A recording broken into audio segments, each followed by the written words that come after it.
बात पतेगी। जैसे जैसे बंगाल में वोटिंग की तारीख नजदीक आते जा रही है, वैसे वैसे सियासी बयानबाजी और भी ज्यादा यहां पर तेज हो रही है। अब बंगाल की ये चुनावी लड़ाई राम राज बनाम ममता राज पर आ गई है। दरअसल टीएमसी के पूर्व मंत्री अखिल गिरी ने एक विवादित बयान देकर राम राज पर ही सवाल खड़े कर दिए, जिसका गृह मंत्री अमित शाह ने अब जवाब दिया है। पश्चिम बंगाल में यहाँ में कोई राम राजत्व दरकार नहीं रहा। राम राज एक सुशासन का कंसेप्ट है जो स्वयं महात्मा गांधी ने प्रस्तावित किया। चुनाव लड़ाई पर रामराज पर सवाल उठाने वाली ममता बनर्जी की पार्टी के नेता अखिल गिरी ने कहा कि बंगाल को रामराज की जरूरत नहीं है क्योंकि इससे पेट नहीं भरता। तो वहीं टीएमसी के नेता के इस बयान पर बीजेपी ने भी अब पलटवार करने में कोई देर नहीं की है। अखिल गिरी को जवाब देने का मोर्चा खुद गृह मंत्री अमित शाह ने संभाला है। जी, मैं नीरज पांडे हूँ जी न्यूज़ से। मेरा सवाल है क्योंकि आज अखिल गिरी जो टीएमसी के नेता हैं, पूर्व मंत्री भी हैं, उनका कहना है कि बंगाल को राम राज की जरूरत नहीं है, यहाँ ममता राज है और यहाँ ममता राज ही रहेगा। कि राम राज एक सुशासन का कंसेप्ट है जो स्वयं महात्मा गांधी ने प्रस्तावित किया था जब आजादी की लड़ाई चल रही थी। अगर ममता दीदी को ये भी नहीं करना है तो चिंता न करें, उनके पास बहुत कम समय बचा है। अब सवाल है कि टीएमसी को रामराज से दिक्कत क्या है। खुद सीएम ममता बनर्जी भी एक जनसभा के दौरान जय श्री राम के नारों को लेकर बयान देती हुई नजर आई। उन्होंने कहा कि जिस वक्त बैरकपुर हिंसा से रो रहा था उस समय जय श्री राम के नारे लगाए गए थे। वहीं पश्चिम बंगाल में असदुद्दीन ओवैसी और हुमायूं कबीर की जोड़ी 15 दिन तक भी नहीं टिक पाई है। इससे पहले ही देखिए कैसे उन्होंने पहले चरण की वोटिंग से पहले दोनों के रास्ते अलग हो गए। ओवैसी की पार्टी ने गठबंधन को तोड़ने का ऐलान कर दिया है। गठबंधन तोड़ने की वजह हुमायूं कबीर का वायरल हो रहा एक वीडियो है। इस वीडियो में हुमायूं कबीर ममता बनर्जी को हराने के लिए बीजेपी से 1000 करोड़ रुपए की डील करते हुए नजर आ रहे हैं। हालांकि हुमायूं इस वीडियो को फर्जी बता रहे हैं। पूरा फेक है, एआई करके ये वीडियो बना के मेरे को पॉलिटिकली फेस नहीं कर पाया, इसीलिए मेरे को सजेस्ट करके। हालांकि हुमायूं की सफाई ओवैसी के गले नहीं उतर रही है। साथ ही ओवैसी कोई रिस्क भी नहीं लेना चाह रहे हैं क्योंकि ओवैसी ने जिस मकसद के लिए हुमायूं के साथ हाथ मिलाया था वो इस वीडियो के सामने आने के बाद फायदा कम नुकसान का सौदा ज्यादा बन गया था। ममता बनर्जी को साथ बीजेपी के अच्छा रिलेशन है, आरएसएस को है, ये दोनों मिलकर मेरा खिलाफ ब्लंडर किया। ओवैसी के एआईएमआईएम और हुमायूं कबीर की आम जनता यूनियन पार्टी के बीच गठबंधन का लक्ष्य बंगाल में 182 सीटों पर चुनाव लड़ना था, लेकिन अब दोनों के रास्ते अलग अलग हो गए हैं। तो देखिए, बंगाल चुनाव में वोटिंग से ठीक पहले हुमायूं कबीर और असदुद्दीन ओवैसी के गठबंधन टूटने का सियासी असर भी दिखने लगा। इस गठबंधन के टूटने से टीएमसी जरूर खुश नजर आ रही है क्योंकि बंगाल में 30% मुस्लिम वोटर है, जिसमें बिखराव का खतरा अब कम हो गया है। क्योंकि जिस जुगलबंदी के सहारे बंगाल में मुस्लिम वोटर ममता बनर्जी से टूट सकते थे, अब वो दोस्ती ही टूट चुकी है। ऐसे में फायदा किसे होगा? यकीनन टीएमसी को हुमायूं और ओवैसी का गठबंधन टूटना ममता बनर्जी के लिए किसी सियासी संजीवनी से कम नहीं है। मुस्लिम वोट कोई नहीं जाएगा।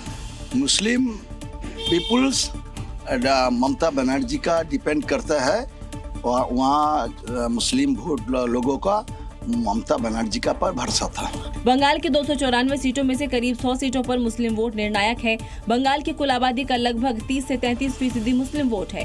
लगभग 41 से 43 सीटें ऐसी हैं जहां मुस्लिम आबादी 50% से ज्यादा है, जो पूरी तरह चुनावी रुख बदल सकती है। मुस्लिम वोटों का सबसे ज्यादा असर मालदा, मुर्शिदाबाद और उत्तर दिनाजपुर जैसे जिलों में देखा जा सकता है। अब बड़े मियाँ और छोटे मियाँ की जोड़ी टूटने से बंगाल में त्रिकोणीय चुनावी मुकाबला संभावना पर भी ग्रहण लग गया है। तो देखिए, पश्चिम बंगाल विधानसभा चुनाव के लिए किस तरह से बीजेपी ने घोषणा पत्र जारी कर दिया। कोलकाता में गृह मंत्री अमित शाह ने इस घोषणा पत्र को जारी किया, जिसे नाम दिया गया भरोसा पत्र। इसके साथ साथ अमित शाह ने ये कहा कि ये भरोसा पत्र न सिर्फ बंगाल के बेरोजगारों और महिलाओं को जीवन की नई दिशा देगा, बल्कि सोनार बांग्ला के निर्माण में भी महत्वपूर्ण भूमिका निभाता हुआ नजर आएगा। 24 घंटे पहले पीएम मोदी ने पश्चिम बंगाल में 6 गारंटियां दी थी, तो आज अमित शाह ने भरोसा पत्र जारी कर बंगाल के लिए विकास के लिए रोड मैप बता दिया। गृह मंत्री अमित शाह ने इसे बंगाल की जनता के लिए काली रात्रि से मुक्ति का संकल्प पत्र बताया। बीजेपी ने अपने भरोसा पत्र में 6 महीने के अंदर यूसीसी लागू करने का दावा किया है, तो बेरोजगार युवाओं को हर महीने 3000 आर्थिक भत्ता देने की बात कही है। महिलाओं के बैंक खातों में हर महीने 3000 रुपए तो 1 करोड़ नौकरियां देने का भरोसा भी दिया है। साथ ही घुसपैठियों को खदेड़ने के साथ ही गौ तस्करी रोकने का वादा भी किया है। सरकार बनने के 45 दिन में 7वां वेतन आयोग लागू करने का भी भरोसा दिया है। हम 6 माह के अंदर ही बंगाल के अंदर यूसीसी को लागू कर कर सभी नागरिकों के लिए एक ही कानून बंगाल में हो, वो सुनिश्चित करेंगे। अमित शाह ने ममता सरकार के खिलाफ श्वेत पत्र लाने की भी बात कही है। वहीं देश के जिस राज्य में चुनाव हो वहां योगी आदित्यनाथ की डिमांड बढ़ जाती है, क्योंकि योगी चुनाव का रुख बदलने का दम भरते हैं। अब पश्चिम बंगाल में होने वाले चुनाव को लेकर भी उनकी डिमांड होने लगी है और अब लोगों को वो मांग पूरी अब देखिए किस तरह से जल्द होती हुई नजर आएगी।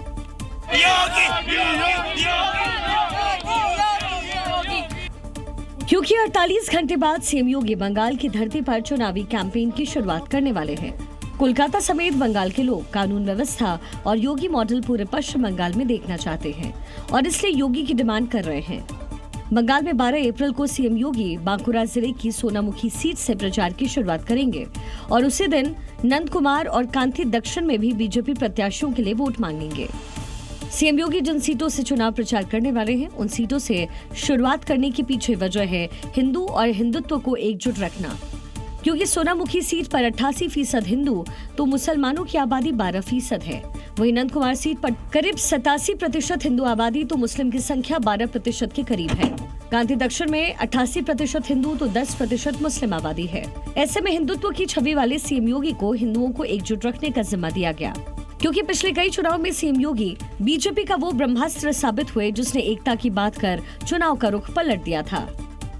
वहीं पश्चिम बंगाल चुनाव में हिंसा की आशंका बनी रहती है। इस चिंता को दूर करने के लिए चुनाव आयोग ने खास प्लान बनाया है और वोटिंग से पहले उस पर काम भी जारी है। मतलब साफ है कि चुनाव में हुड़दंगियों ने कोई भी हरकत की तो उनकी खैर नहीं। बंगाल में बख्तरबंद गाड़ियों ने डेरा डाल लिया है। संवेदनशील इलाकों में केंद्रीय बल मार्च कर रहे हैं। चुनावी माहौल के बीच किसी भी प्रकार की हिंसा और अशांति को लेकर सख्त रुख अपनाते हुए चुनाव आयोग ने व्यापक निगरानी व्यवस्था लागू कर दी है। ये तस्वीर मिदनापुर की है, जहां रात में भी सुरक्षा बल अलर्ट मोड में दिखे हैं और सड़कों पर मार्च किया। कोई भी उपद्रवी हिंसा को अंजाम दे इससे पहले ही सुरक्षा को टाइट कर दिया गया है। साल 2021 के विधानसभा चुनाव के बाद बंगाल में हुई हिंसा की एनएचआरसी जांच में सामने आया था कि राज्य के डीजीपी ने 2 मई 2021 से 20 जून 2021 के बीच हिंसा की 1970 शिकायतों की रिपोर्ट दी थी। इस बार अगर किसी भी तरह का तनाव और हिंसा फैलाने की कोशिश की गई तो जीरो टॉलरेंस की नीति अपनाई जाएगी और उपद्रवियों पर तत्काल कड़ी कार्रवाई की जाएगी। असम विधानसभा चुनाव में इस बार रिकॉर्ड वोटिंग हुई, जिससे वहाँ के सीएम हेमंता बिस्वा शर्मा गदगद हैं और दावा कर रहे हैं कि बम्पर वोटिंग से बीजेपी की जीत यहाँ तय दिखाई दे रही है। लेकिन इसका श्रेय वो पवन खेड़ा को दे रहे हैं।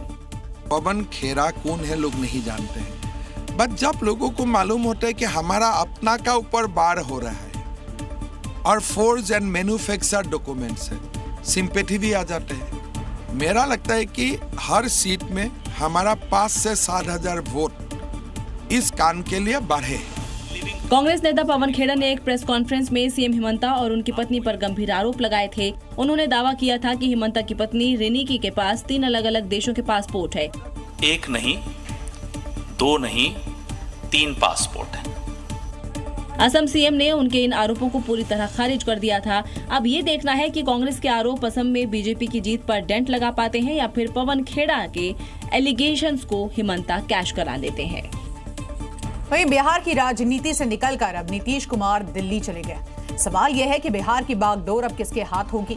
हालांकि आज दिल्ली में शाम 6 बजे होने वाली बैठक अचानक से टल गई और बिहार बीजेपी के दिग्गज अचानक से ही पटना लौट गए। मैं नीतीश कुमार। एक तरफ नीतीश कुमार ने राज्यसभा सांसद की शपथ ली तो दूसरी तरफ बिहार के नए मुख्यमंत्री को लेकर माथापच्ची तेज हो गई। नए सीएम को लेकर बिहार से दिल्ली तक बैठकों का दौर जारी है। राज्यसभा सांसद की शपथ लेने वाले नीतीश कुमार 14 अप्रैल तक इस्तीफा दे सकते हैं, इसलिए अब बिहार की बागडोर किसे सौंपी जाए उस पर बिहार बीजेपी कोर ग्रुप और बीजेपी संसदीय दल अपनी मुहर लगाएगा। बिहार के नए सीएम की दौड़ में सम्राट चौधरी का नाम सबसे ऊपर है, वहीं विजय कुमार सिन्हा का नाम भी चर्चा में है। इसके अलावा केंद्रीय गृह राज्य मंत्री नित्यानंद राय, मंत्री दिलीप जायसवाल, दीघा विधायक संजीव चौरसिया, विधान पार्षद जनक राम के अलावा बेतिया से सांसद संजय जायसवाल का नाम भी सीएम की रेस में है। उधर नीतीश कुमार के बाद उनके बेटे निशांत को सीएम बनाए जाने की मांग तेज हो गई है। पटना की सड़कों पर निशांत को सीएम बनाने की मांग वाले पोस्टर लग गए हैं। वहीं दिल्ली पुलिस की स्पेशल सेल ने आईएसआई से जुड़े एक बड़े जासूसी और हथियार तस्करी नेटवर्क का भंडाफोड़ किया है। इस मामले में 11 लोगों को गिरफ्तार किया गया और जांच में ये सामने आया है कि देश के अलग अलग हिस्सों में 9 जगह पर सीसीटीवी कैमरे लगाए गए थे और कठुआ समेत कई जगह पर सेना से जुड़े हुए कई प्रतिष्ठानों की निगरानी लगातार की जा रही थी।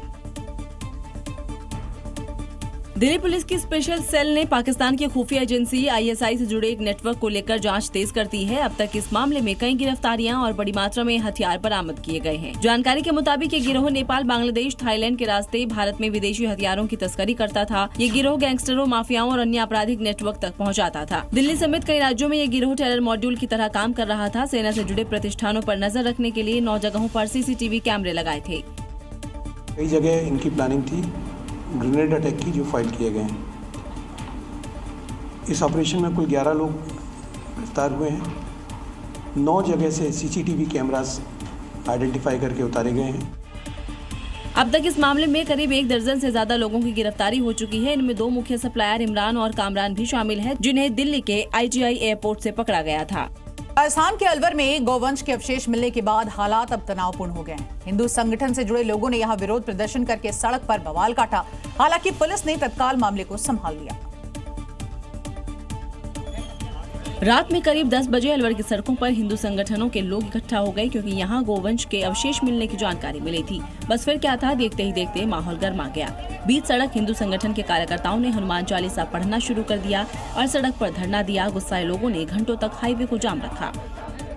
अलवर को जिस तरह से आतंकवाद का गढ़ बना दिया गया है, हिंदू भावनाओं के साथ यहाँ लगातार खिलवाड़ हो रही है। तो हत्या बंद हो जाए, प्रशासन सुन ले, सरकार सुन ले, सारा हिंदू युवा और पूरा हिंदू और सर्व हिंदू समाज सड़कों पर आएगा। जानकारी के मुताबिक घटनास्थल से महज 50 मीटर दूर एक मदरसा है। इसी को देखते हुए पुलिस ने लगातार लोगों से शांति बनाए रखने की अपील की है और संगठनों ने 24 घंटे में सख्त कार्रवाई न होने पर आंदोलन तेज करने की चेतावनी दी है। तनाव के बीच सबसे बड़ा सवाल ये है कि क्या ये सिर्फ एक घटना है या इसके पीछे कोई साजिश। बिहार की राजधानी पटना में एक बार फिर से बवाल देखने को मिला, जब नीट छात्रा की संदिग्ध मौत मामले में परिजनों ने सड़क पर उतरकर विरोध जताया। परिजनों और समर्थकों ने सीबीआई के खिलाफ यहां जमकर नारेबाजी की। दरअसल 3 महीने पहले जहानाबाद की एक छात्रा की संदिग्ध मौत हो गई थी। नीट की तैयारी कर रही छात्रा की मौत को 3 महीने हो गए, लेकिन कोई ठोस कार्रवाई नहीं हुई। इसके बाद आज परिजन सड़क पर उतर गए और जमकर नारेबाजी की। हाथों में पोस्टर लिए प्रदर्शनकारी इनकम टैक्स चौराहे से सीबीआई ऑफिस तक मार्च निकालते हुए दोषियों की जल्द गिरफ्तारी और चार्जशीट दाखिल करने की मांग करने लगे। हालांकि पुलिस ने प्रदर्शनकारियों को बीच में ही रोक दिया। परिजन और समर्थक सड़क पर ही धरने पर बैठ गए। छात्रा की मां ने सीबीआई जांच पर सवाल करते हुए दोषियों को फांसी देने की मांग की है, ताकि उनकी बेटी को न्याय मिल सके। पटना पुलिस की जांच के बाद केस एसआईटी को सौंपा गया था, लेकिन जांच की निष्पक्षता पर सवाल उठाने के बाद राज्य सरकार ने इस मामले को सीबीआई को सौंप दिया था। लेकिन अब एक बार फिर मामला सुर्खियों में आ गया है।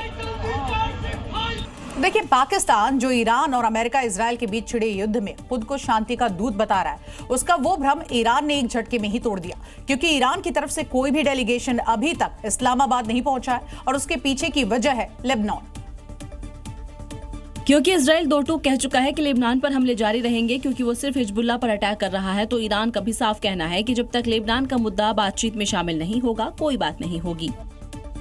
और इसी तनातनी को लेकर आशंका जताई जा रही है कि कहीं सीज फायर टूट न जाए, क्योंकि ईरानी मीडिया ने भी बता दिया है कि ईरान का कोई डेलीगेशन तब तक इस्लामाबाद नहीं जाएगा जब तक लेबनान सीज फायर का हिस्सा नहीं बनता। ना तो इजराइल रुकने वाला है और ना ही ईरान झुकने वाला है। इन सब के बीच पाकिस्तान जो शांति लाने के लिए अपने मुंह मियां मिट्ठू बना बैठा था, उसका प्रोपेगेंडा भी फेल साबित होता दिख रहा है, क्योंकि मध्यस्थता कराने के बहाने वो अपनी इमेज चमकाने की कोशिश में लगा हुआ है, लेकिन वो फेल होती दिख रही है। वहीं ईरान अमेरिका के बीच सीज फायर कराने का दावा करने वाले पाकिस्तान ने आग में घी डालने का काम किया है। शांति वार्ता से पहले आतंक की फैक्ट्री वाले पाकिस्तान ने इजराइल की तुलना कैंसर से कर दी, जिसके बाद नेतन्याहू का पारा चढ़ गया और उन्होंने ऐसे बयानों को विनाश का आह्वान बताया है। शनिवार को इस्लामाबाद में ईरान और अमेरिका डेलीगेशन के बीच शांति वार्ता होनी है, लेकिन उससे पहले पाकिस्तान के रक्षा मंत्री ने ट्वीट कर लिखा, निर्दोष नागरिकों को इजराइल द्वारा मारा जा रहा है। पहले गाजा में, फिर ईरान में और अब लेबनान में। रक्तपात लगातार जारी है। मैं आशा और प्रार्थना करता हूं कि जिन लोगों ने यूरोपीय यहूदियों से छुटकारा पाने के लिए फिलिस्तीनी भूमि पर इस कैंसर जैसे राज्य की स्थापना की, वो नरक में जा ले।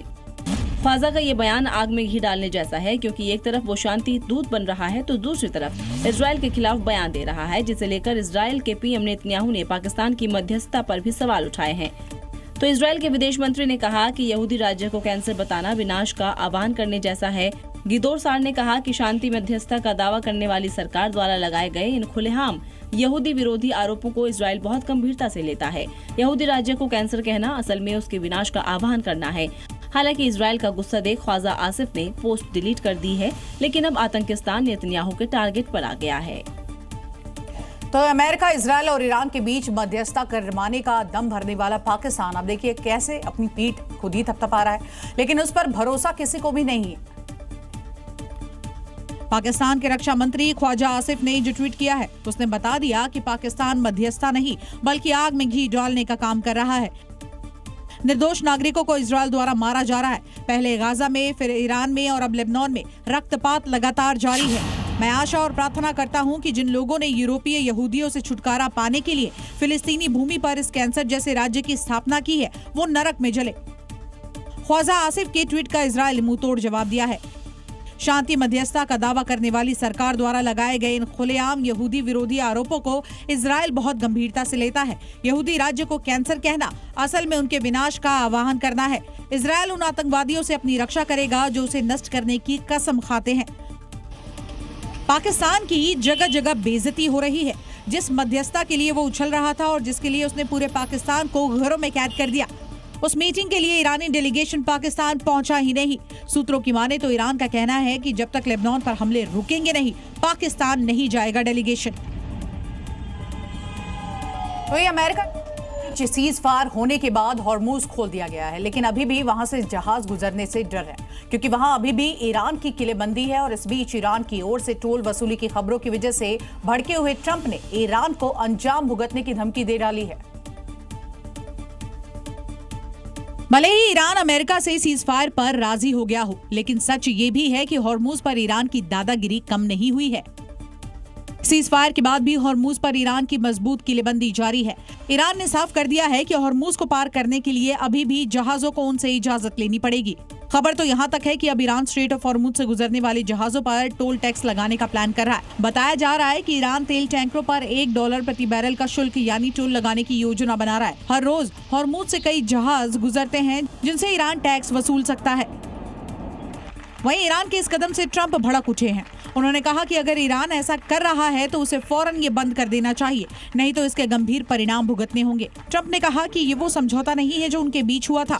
उन्होंने इसे अंतर्राष्ट्रीय समुद्री कानून का उल्लंघन। उत्तर प्रदेश में अपराधियों के खिलाफ एक्शन के लिए योगी फोर्स है, लेकिन जो पुलिसकर्मी काम में लापरवाही बरतते हैं उन पर भी गाजगिरी है। कुशीनगर से लेकर वाराणसी तक अभी तक 50 पुलिसकर्मियों पर ये गाज गिरती हुई नजर आई। क्योंकि पुलिसकर्मियों ने 60 दिन तक मामलों की जांच नहीं की, काम में लापरवाही बरती, एनबीडब्ल्यू वारंटियों की गिरफ्तारी नहीं की, ट्रैफिक नियमों के उल्लंघन पर एक्शन नहीं लिया, साथ ही काम में ढिलाई और लापरवाही बरतने पर एक्शन हुआ है, जिसके तहत वाराणसी में 12 पुलिसकर्मियों को निलंबित किया गया तो कुशीनगर में 36 पुलिसकर्मी लाइन हाजिर किए गए। कुशीनगर में कई थानों, चौकियों और सेल में तैनात 14 दारोगा सहित 36 पुलिसकर्मियों को तुरंत लाइन हाजिर कर दिया गया, जिसमें 2 महिला कांस्टेबल भी शामिल है। इस कार्रवाई के बाद पुलिस महकमे में हड़कंप मचा है। वाराणसी में पुलिस कमिश्नर ने 3 थानों के कामों की समीक्षा बैठक की। पुलिस आयुक्त ने कैंट, शिवपुर और लालपुर थाना के 12 पुलिसकर्मियों को निलंबित कर विभागीय जांच के आदेश दिए हैं, जिन्होंने काम में लापरवाही और लंबे वक्त तक एक्शन न लेने के खुलासा हुआ था, जिसके बाद एक्शन हुआ है। वहीं उत्तर प्रदेश में बेहतर कानून व्यवस्था बनाए रखने के लिए योगी फोर्स का ऑपरेशन लंगड़ा लगातार जारी है। पुलिस हर रोज बदमाशों का एनकाउंटर करके अपराधी पर यहां लगाम कसती हुई नजर आ रही है। इसी कड़ी में पुलिस ने शुक्रवार को कई एनकाउंटर किए। मुजफ्फरनगर में पुलिस और गौकशों के बीच मुठभेड़ हुई। पुलिस की गोली लगने से मशाद घायल हो गया, तो वहीं कॉम्बिंग के दौरान शाहनवाज को गिरफ्तार कर लिया गया।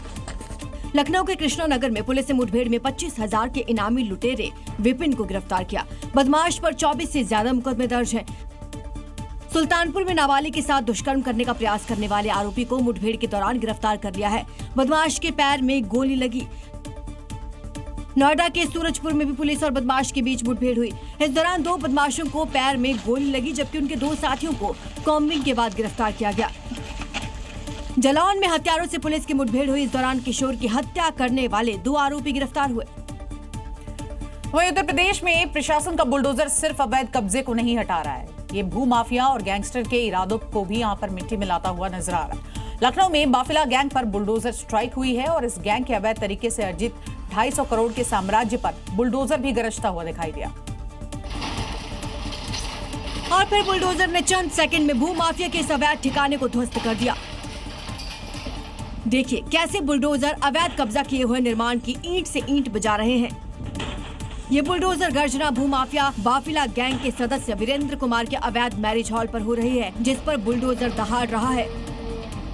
इस भूमाफिया के कब्जे से करीब 1 लाख वर्ग फुट सरकारी जमीन को मुक्त किया गया। इसकी कीमत करीब 250 करोड़ रुपए बताई जा रही है। बाफिला गैंग पर बुलडोजर कार्रवाई महज ट्रेलर है, क्योंकि इसे हजारों करोड़ के घोटाले की परतें खुलने की शुरुआत माना जा रहा है, जिसकी जड़ें बेहद गहरी हैं।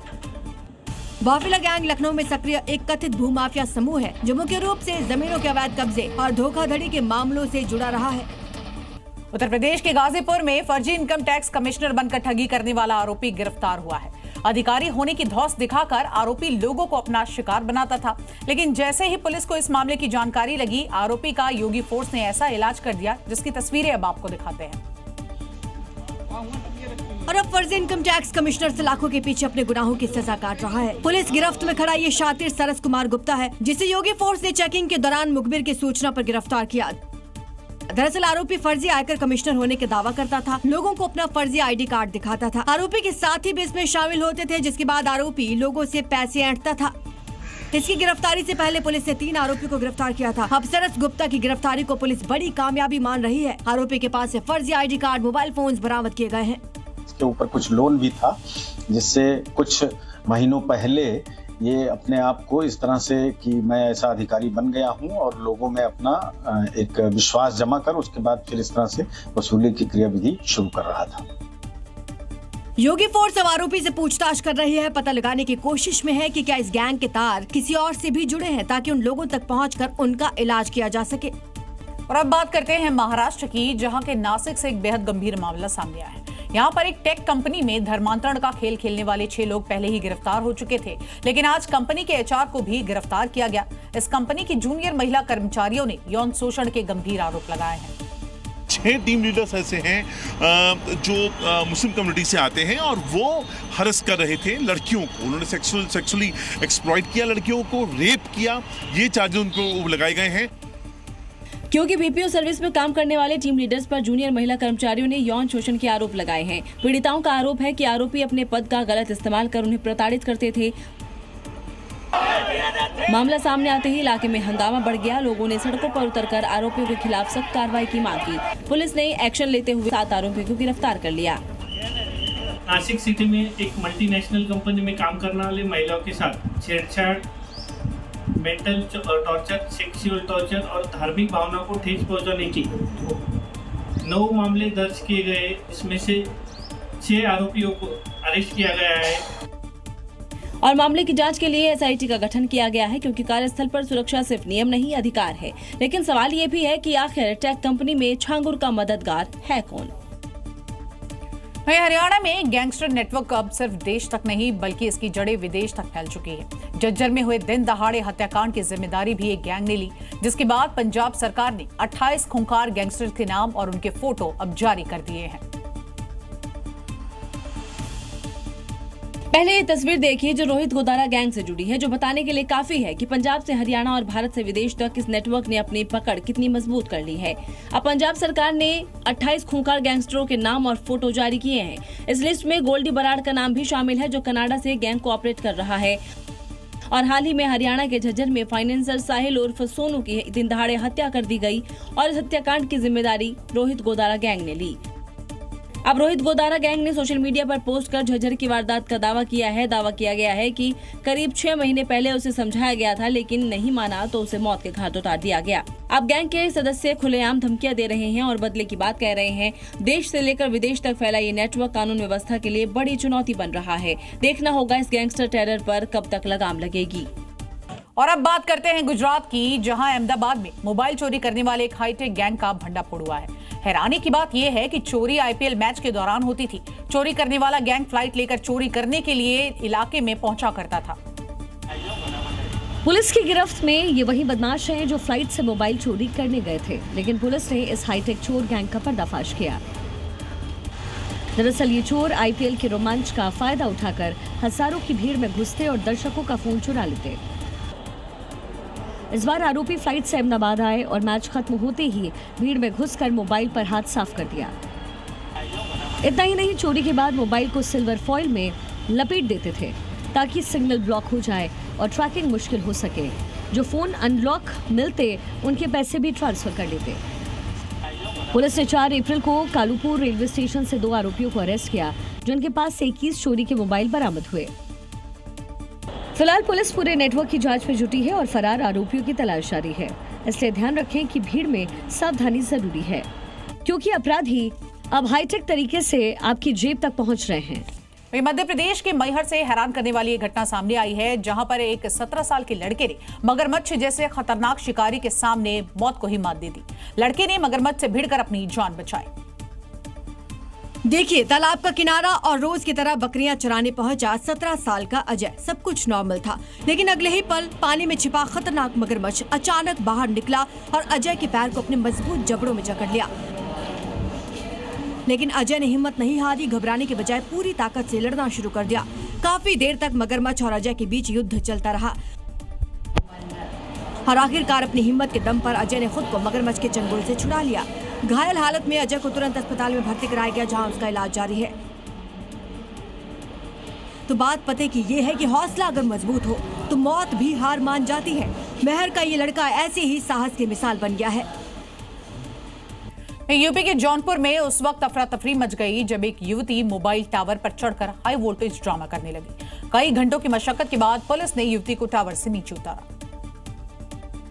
दरअसल ये युवती अपनी प्रेमी की गिरफ्तारी से नाराज थी, जिसको लेकर वो मोबाइल टावर पर चढ़ गई और उसे मौके पर बुलाने और शादी कराने की जिद पर अड़ गई। युवती के टावर पर चढ़ने की खबर मिलते ही पुलिस टीम मौके पर पहुंची और नीचे उतारने की कोशिश करने लगी। युवती के परिजन और गांव वाले उसे नीचे उतारने के लिए समझाने लगे, लेकिन युवती कुछ भी सुनने को तैयार नहीं थी। कई घंटे तक युवती का यह हाई वोल्टेज ड्रामा चलता रहा। आखिरकार कई घंटे तक चली मशक्कत के बाद युवती को नीचे उतारा जा सका। इसके बाद पुलिस ने उसे थाने भेज दिया, जिससे मौके पर मौजूद लोगों ने राहत की सांस ली। जानकारी के मुताबिक युवती जिस युवक से शादी की जिद कर रही थी, उसे कुछ दिन पहले ही पॉक्सो एक्ट के तहत गिरफ्तार कर जेल भेजा गया। राजस्थान के कोटपुतली से चोरी का एक अनोखा मामला सामने आया है, जहां पर चोर अब जेवर या फिर नकदी नहीं बल्कि एलपीजी सिलेंडर को ही निशाना बना रहे हैं। और ऐसे ही एक घटना घर में लगे सीसीटीवी कैमरे में कैद हो गई। वीडियो में दिख रहा है, रात के सन्नाटे में चोर आता है, चुपचाप दरवाजे से घर के अंदर कूद जाता है। अब ये दूसरा वीडियो देखिए, इसमें दरवाजे से कूदकर चोर घर के अंदर जाता दिखा। तीसरा वीडियो जिसमें चोर सीधा घर के आंगन में रखे एलपीजी सिलेंडर के पास गया। सिर्फ 2 मिनट में एक सिलेंडर को उठा लेता है। सिलेंडर उठाकर घर की दीवार पर रखता है, फिर वापस दरवाजे से बाहर कूदता है। सिलेंडर को सिर पर उठाकर बड़ी बेफिक्री से फरार हो जाता है।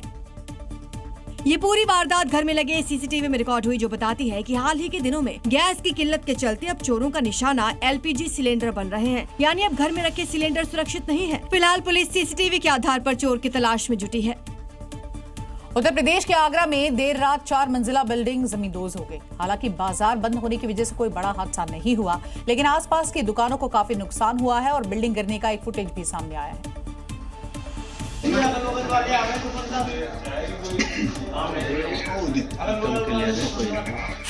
वीडियो में देखिए कैसे महज 5 सेकंड के अंदर बिल्डिंग जमींदोज हो जाती है और मलबा सड़क पर बिखर जाता है। बिल्डिंग गिरने का पूरा वीडियो पास लगे सीसीटीवी कैमरे में कैद हो गया।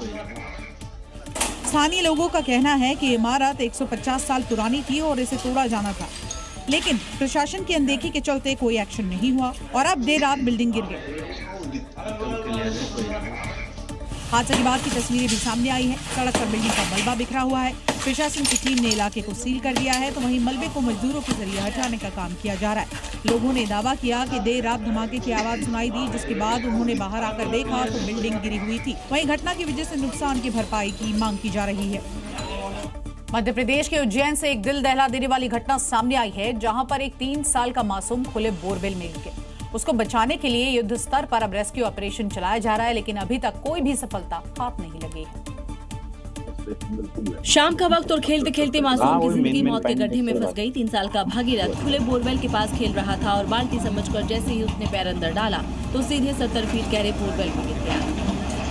घटना के बाद पूरे इलाके में हड़कंप मच गया। तुरंत रेस्क्यू टीमें मौके पर पहुंची। जेसीबी और पोकलेन मशीनों से बोरवेल के बराबर में गड्ढा खोदा जा रहा है। करीब 30 फीट तक खुदाई हो चुकी है। वहीं लोहे की रॉड से बच्चे को 70 फीट से करीब 40 फीट तक ऊपर लाया गया है। रेस्क्यू ऑपरेशन में उज्जैन के साथ साथ इंदौर, भोपाल और हरदा की टीमें भी जुटी हैं। मौके पर एसपी, कलेक्टर और डॉक्टरों की टीम लगातार निगरानी कर रही है। लेकिन सोचने वाली बात यह है कि जब हर बार हादसे होते हैं, हर बार रेस्क्यू होते हैं, फिर भी आखिर कब तक खुले बोरवेल मौत का जाल बनते रहेंगे।